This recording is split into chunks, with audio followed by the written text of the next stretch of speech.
Bueno, antes de comenzar con la explicación del trabajo, queríamos dejar bien en claro cuáles fueron los temas centrales que elegimos. Uno de ellos fue crítica y el otro fue conocimiento, ya que consideramos que ambos se complementan directamente para la formación y el desarrollo de la persona,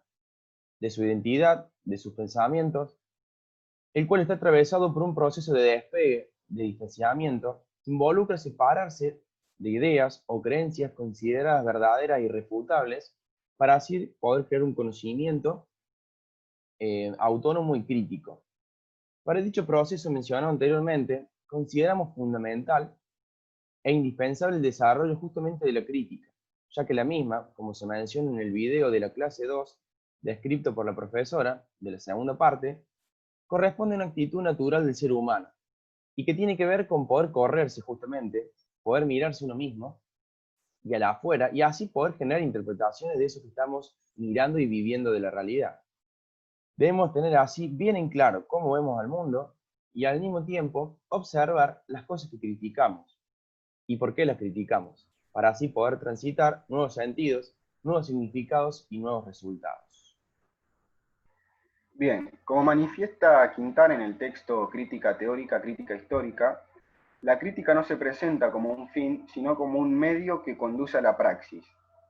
Por praxis buscamos el significado y la entendemos como una práctica en oposición, como el diferir. Y como expresa Hugo Semmelmann, implica el movimiento del pensamiento. Desde nuestro punto de vista, esto no sería posible sin la presencia del conocimiento, ya que este implica construir una conciencia y a su vez una conciencia histórica, la cual refiere a una forma de pensar abierta. Entre nosotros, hablando, debatiendo, llegamos a la idea de que una persona que no tiene esa forma de pensar abierta, como plantea Hugo, no tiene el movimiento del pensamiento, un movimiento del pensamiento. Alguien que piensa de forma cerrada, que se instala con una sola idea, con una sola creencia, no tiene esa característica mencionada por Semmelmann. Todo acto de crítica que realice una persona sin variedad de conocimientos la consideramos como una crítica sin sentido, ya que la variedad de los mismos implica una construcción y deconstrucción permanente que involucra la problematización y el razonamiento de determinados temas y permite no caer en errores pasados o también ver que existe una estructura, una realidad más allá de la que nosotros creemos o pensamos.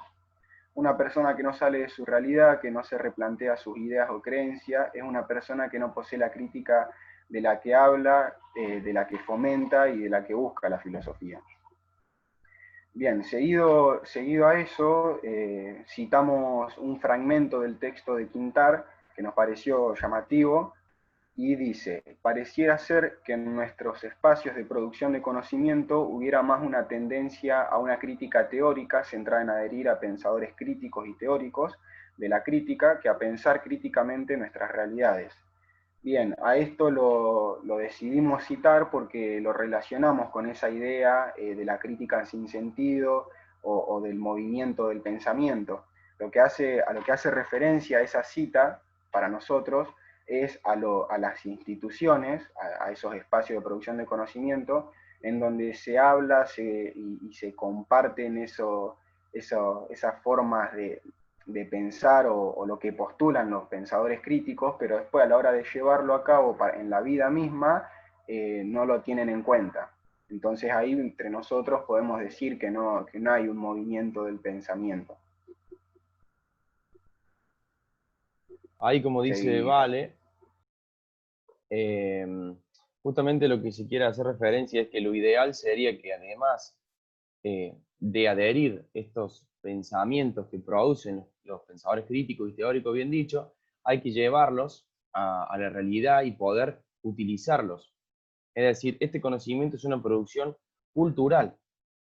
donde cada sociedad determina lo que considera verdadero o válido por el contexto y época donde se desarrolla. Gracias a lo visto y analizado en el foro, más precisamente en el foro de la pregunta de Michael, hemos llegado ambos a la conclusión de que los conocimientos verdaderos los producen generalmente algunas personas o instituciones que tienen poder sobre el resto de la sociedad.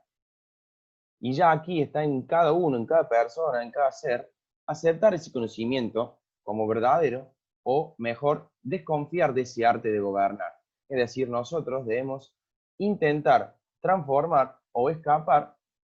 justamente de ese conocimiento dado por válido. Como se menciona en el texto de Foucault, ¿qué es la crítica? La principal característica de la crítica se refiere a este arte de no ser gobernado de un modo impuesto, es decir, poder correrse, como dijimos antes, poder criticar, desnaturalizar o problematizar lo que una sociedad, un gobierno o una persona, un presidente, le impone a la sociedad. Tenemos que tener, o sea, tenemos que ser capaces de poder corrernos para así poder construir un conocimiento autónomo y consciente. Bueno, si miramos a través de la historia, con la ayuda de los textos analizados en la cátedra, se puede observar cómo las sociedades correspondientes a la Segunda Guerra Mundial y en la dictadura en Latinoamérica no tuvieron esa capacidad crítica para desconfiar o reflexionar sobre los conocimientos e ideas que se postulaban como únicas y verdaderas por los gobiernos de turno. Gracias al desarrollo que sufrió posterior a estos sucesos, la capacidad crítica le otorga al sujeto el derecho a interrogar a la verdad acerca de sus efectos y al mismo tiempo al poder acerca de sus discursos de la verdad. Es por esto que la crítica es un rasgo insustituible de la filosofía y es lo que hace que no sea una simple herramienta más, diferenciándola del resto, ya que la misma se propone pensar el fondo de lo que estamos viendo y poner atención en lo que no puede ser visible, pero sí fundante. Bien, fundante se refiere al fundar, al dar lugar a una cosa, a un hecho, suceso, en este caso, como estamos viendo. Entonces, lo que dice es que la filosofía no es una herramienta más porque tiene esa distinción de poner el ojo en lo que no es visible y en lo que muchas veces tampoco se quiere ver o uno se interesa por ver. Es decir, que no acepta lo dado sin su previo examen y puesta en cuestión, sino que despliega una tarea eminentemente crítica. Por lo tanto, se la entiende como una actividad cuestionadora, revisora de supuestos e implicaciones y problematizadora de los estados de normalidad. Por revisora de supuestos e implicaciones,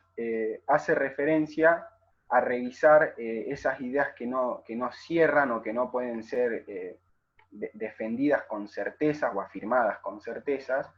y a esos hechos o efectos que desencadenan unas consecuencias, ciertas consecuencias, ¿no? En cuanto a la escuela, la filosofía ocupa un lugar paradojal. Por un lado, se interesa por la escuela como un lugar de producción y circulación del pensamiento, pero debe adaptarse a ciertos requerimientos institucionales. Y por el otro lado, precisa revisar justamente su propia base de sostén, sus ideas, prácticas y valores sociales que le dan lugar y le dan función. Es decir, debe problematizar el espacio institucional que la contiene y justamente contiene su expresión. Bueno, como modo de cierre, queríamos mencionar que hoy vivimos en un mundo dominado por la valoración de los resultados y la eficacia, y donde la escuela justamente está atravesada por las necesidades del mercado. Como se menciona en el texto de Serlet y Cohan, ¿para qué sirve la filosofía en la escuela? La filosofía aquí, al no seguir estos parámetros que rigen la sociedad, al no producir las necesidades que demanda el mercado, es vista como una herramienta inútil e inservible. A nuestro parecer, podemos decir que es muy interesante la función que puede cumplir la filosofía en la escuela,